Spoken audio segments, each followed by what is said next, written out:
రైతులారా, మనం దశాబ్దాలుగా యూరియా బస్తాలు వాడుతున్నాం. సమయంతో పాటు వ్యవసాయంలో కొత్త ప్రత్యామ్నాయాలు వస్తున్నాయి. వాటిలో యూరియా బస్తా బదులు నానో యూరియా లిక్విడ్ ఒకటి. అసలు యూరియా బస్తా బెటరా లేక కొత్తగా వచ్చిన లిక్విడ్ నానో యూరియా బెటరా? ఈ రెండిట్లో ఏది తక్కువ ఖర్చులో ఎక్కువ దిగుబడిని ఇస్తుంది? పూర్తి వివరాలు ఈ వీడియోలో చూద్దాం. సాధారణ యూరియా గుళికల రూపంలో ఉంటుంది. నానో యూరియా ద్రవ రూపంలో ఉంటుంది. సాధారణ యూరియా నేలపై చల్లుతారు. నానో యూరియా ఆకులపై పిచికారీ చేస్తారు. సాధారణ యూరియా 30 నుంచి 40% మాత్రమే మొక్కలు అందుతాయి. నానో యూరియా 80 నుంచి 90% నేరుగా మొక్కలకు అందుతుంది. సాధారణ యూరియా భూమిని మరియు నీటిని కలుషితం చేస్తుంది. నానో యూరియా పర్యావరణానికి సురక్షితం.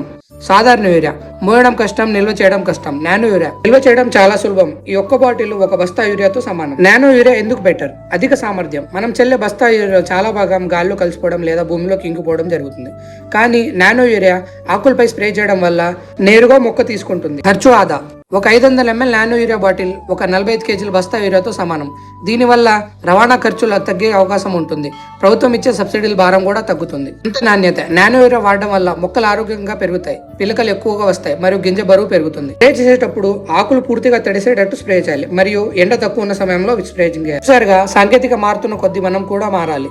ఖర్చు తగ్గించుకొని దిగుబడి పెంచుకోవడానికి నానో యూరియా ఒక మంచి ప్రత్యామ్నాయం. అయితే నాటిన మొదట్లో భూమిలో కొంత సాధారణ యూరియా ఇచ్చి ఆ తర్వాత నానో యూరియా స్ప్రే చేయడం వల్ల అద్భుతమైన ఫలితాలు ఉంటాయి. వీడియో నచ్చినట్లయితే ఛానల్ సబ్స్క్రైబ్ చేయండి. మీ తోటి రైతులకి వీడియోని షేర్ చేయండి. మీ రోజువారీ సమయంలో 2 నుంచి 3 నిమిషాలు నాకు ఇస్తే ప్రతిరోజు ఒక కొత్త విషయంతో మీ ముందుకు వస్తాను. ధన్యవాదములు.